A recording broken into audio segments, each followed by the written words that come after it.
What would you do if, in just 1 week, you lost everything? Your job, your wife, your home. Would you break, or would you rise?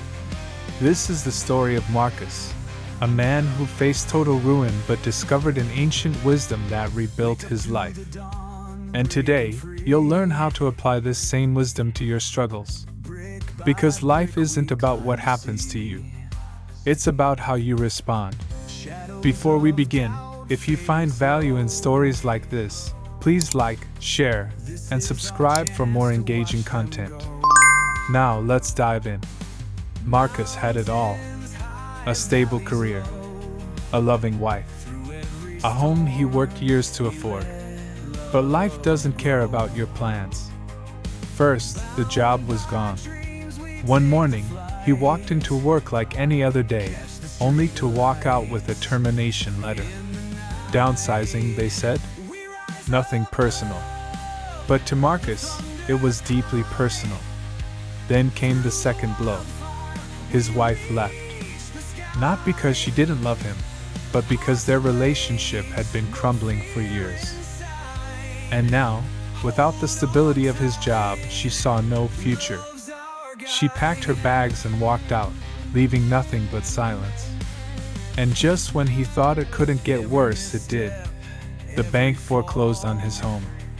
1 week after losing his job and his wife, he was standing outside, holding a cardboard box of his last possessions.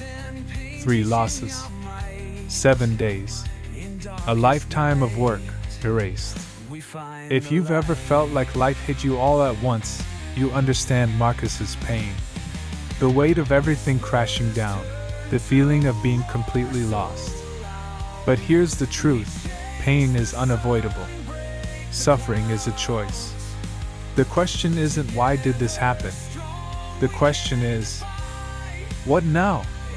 Sitting on a park bench, with nothing left but his thoughts, Marcus remembered something his grandfather once told him.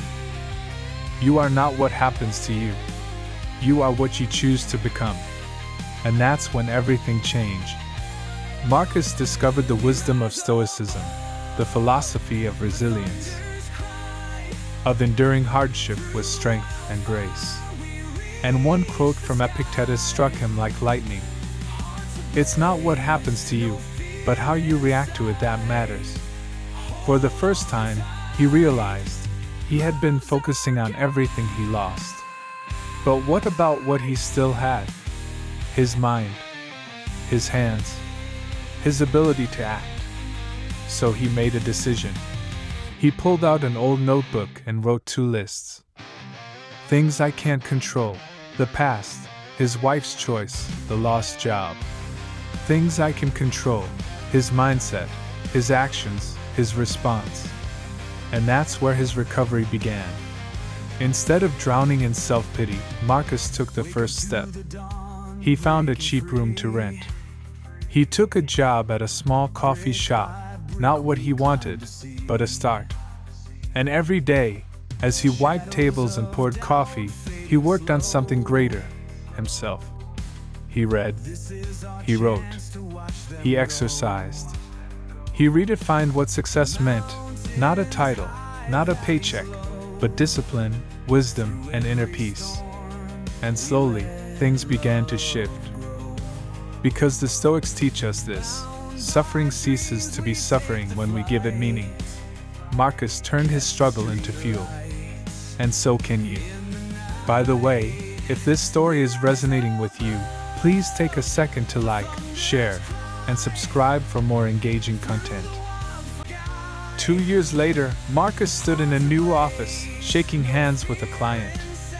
Through discipline, resilience, and an unshakable mindset, he rebuilt everything he lost, and more.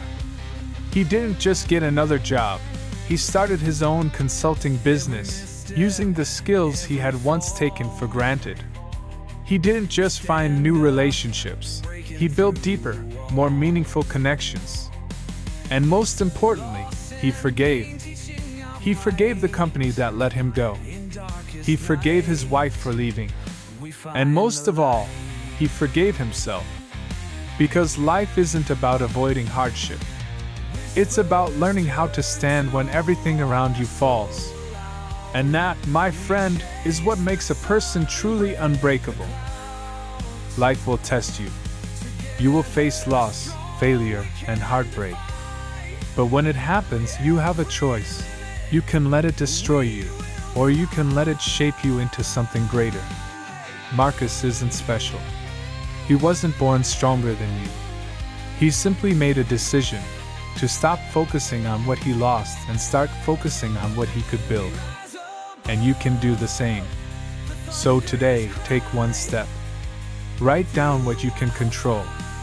Start small, but start now. Because no matter what life throws at you, you are stronger than you think. If this story spoke to you, don't keep it to yourself, please comment. Share it with someone who needs to hear it. And if you want more wisdom to help you navigate life's storms, please like, subscribe, and ring the notification bell for more engaging content. Your journey isn't over, and neither is yours.